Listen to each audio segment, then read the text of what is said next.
beautiful day. What a beautiful day for getting your grandmother's corsets and hang gliding from the top of Blackpool Tower. And coming up, we've got Harry Hill and Lee Mack telling us their favourite Ken jokes. But what do you reckon? Should we go and have another look at these cakes? Let's have a look. Let's see what the judges think.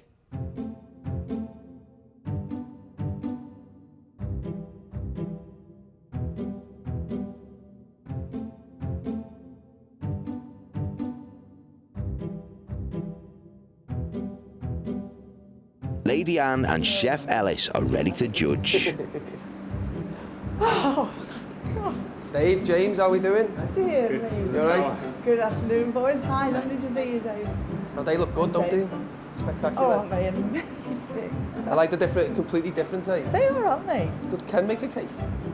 Well, he tried once. Did he? It said, started off, separate 3 eggs. Yeah. One in the kitchen, one in the bedroom, one in the... That was him baking. He couldn't bake. Could brew a cup of tea. So Dave, tell us a bit about your cake, mate. Yeah. Okay, What yeah, have we so got? we've got lots of autumnal flavours, mixed spice in the sponge. We've got Nutella buttercream and a wild berry and amaretto jam. For the jam butty side of it, I've got Nigel Ponsonby's small piece just in the middle. He's asleep, he's got his sleeping next to a tickling stick, bunting on top.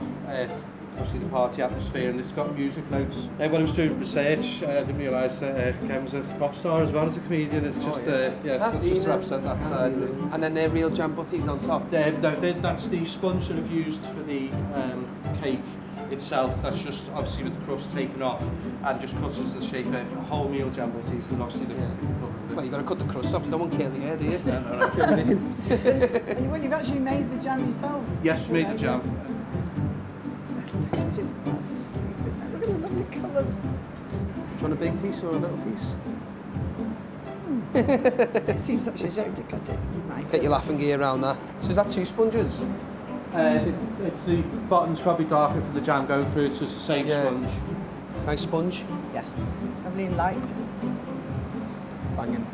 Well, it definitely looks like a butty. What have we got here, James, mate? So this is my take on butty cake.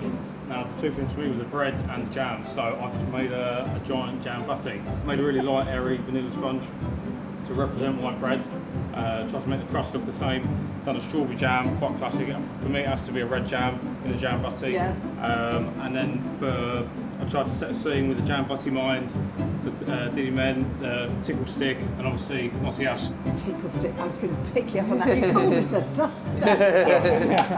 Let's bring it down here. Good man, nice one. Can I cut right through that? You can cut right the way to the middle of it. Yeah. Oh, I see. That's cool. Good layers there. So, that's clever, because outside it looks like one jam butty. Yeah. And then is that another one on the bottom as well? Okay, yeah. Well. I'm going to halve it, and then halve it again. You keep doing triangles that way. Like Tetris. Oh, gosh. That's like... Oh, wait, that's not a triangle, that is it? Well, it's a... Making door stoppers. It's, isosceles. Those layers are fantastic, look at that. Nice and consistent. No. Well, you have that one, I'll have that one. So 2 different sorts of ice. Making a mess all over the floor here. God, can't take you anywhere. Can I have it back? 3 second rule, it's okay. That's really nice, that. Just need a cup of tea now. Can you eat that? Push you can. Can I? Yeah. Oh my goodness. Oh yeah. Of course.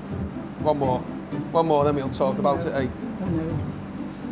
We need to go and have a little bit of quiet time, I think, don't we? All right. We need to have a little talk here, so off your pop. So what do you think, Dave's cake? It's very inventive. Nigel Ponsonby's small piece, whose name you knew correctly, cream of the elite. Just follow him and you will see his Diddy come to see.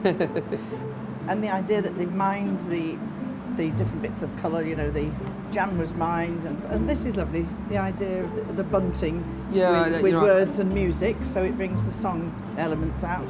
Well, that's what, in terms of showcasing Ken, you've got the music element, you've got the mind, you know, he's put a lot of effort into the storytelling of the cake. Absolutely. On a technical side, I feel the jam probably went on too hot, too warm, shouldn't really, needed to set up more before going on the cake.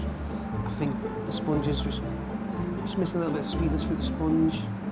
That's my gut feeling with it. Yes. Overall, I think beautiful flavour, Yes. great idea, and a lot of effort put into the storytelling. Yes, absolutely. Which is, yes. yeah, fantastic.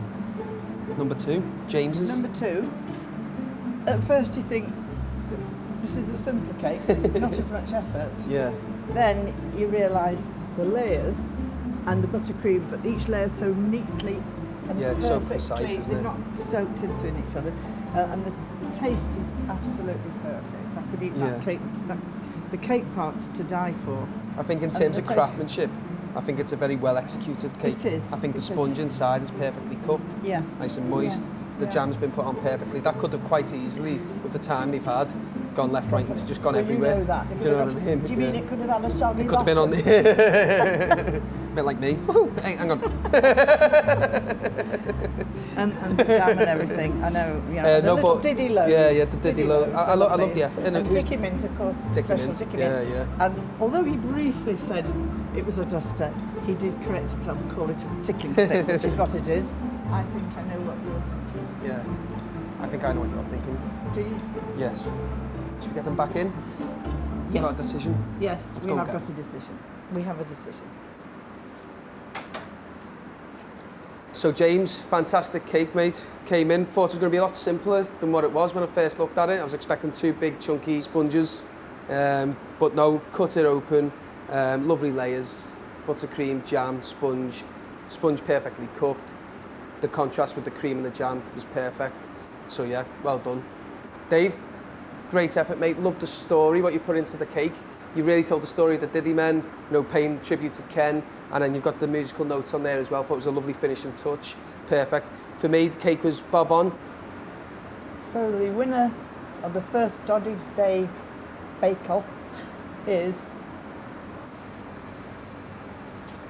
James. and the prize, which isn't edible, a genuine tickling stick. Well done. No, nice one, They're gents. both superb. They're both Yeah, superb. really good efforts there, Both yeah. superb. First one done. Yes. Bring on next year. Well, thank you to Dave and James, our extraordinary chefs. You did a great job, didn't they? Yeah, thanks. And they gave up a whole day to give all that time to make those brilliant cakes. So now we found out who won the cake competition, it's time to reveal the winner of the joke competition. Okay, do you want a drum roll? Can we have a big naughty ass drum roll, please, for our winner? And the winner is Charlie from Sandfield Park School. Hey, Well done. congratulations, Charlie. Well done, Charlie. You all Fantastic. did great, all fantastic, but Charlie was the winner. And thanks so much to everyone who sent in all your jokes. So, yeah brilliant stuff. I needed a password 8 characters long. I picked Snow White and the 7 Dwarfs. Well done, Charlie. I think Ken would have really respected and loved that joke, don't you? I think so. And here's now a selection of Ken's jokes told by Britain's favourite funny faces. My 2 favourite Ken jokes is the one about the man who invented the cat's eyes. Apparently he invented them because he saw the cat's eyes in the headlights. And of course, if the cat had been facing the other way, he would have invented the pencil sharpener. I mean, I hope I've got that word for word right. Well, one of my favourite ones of his jokes is, and I won't attempt to tell it exactly because I won't tell it properly, but it's the one about Harold at the Battle of Hastings. With he's on the horse, he's got the arrow in his eye, and all his cohorts and friends around him, and they're saying, just blink a bit, you might work it out. And that gets a laugh. And they say, have you tried blowing your nose? And that gets a laugh. I mean, it's just that it's sort of this sort of relentlessness of it. I love it, and it's just ridiculous. It's just the art of the ridiculous. My favourite kid joke would be, well, I've a few to choose from, aren't there? I suppose it's just the simplest one.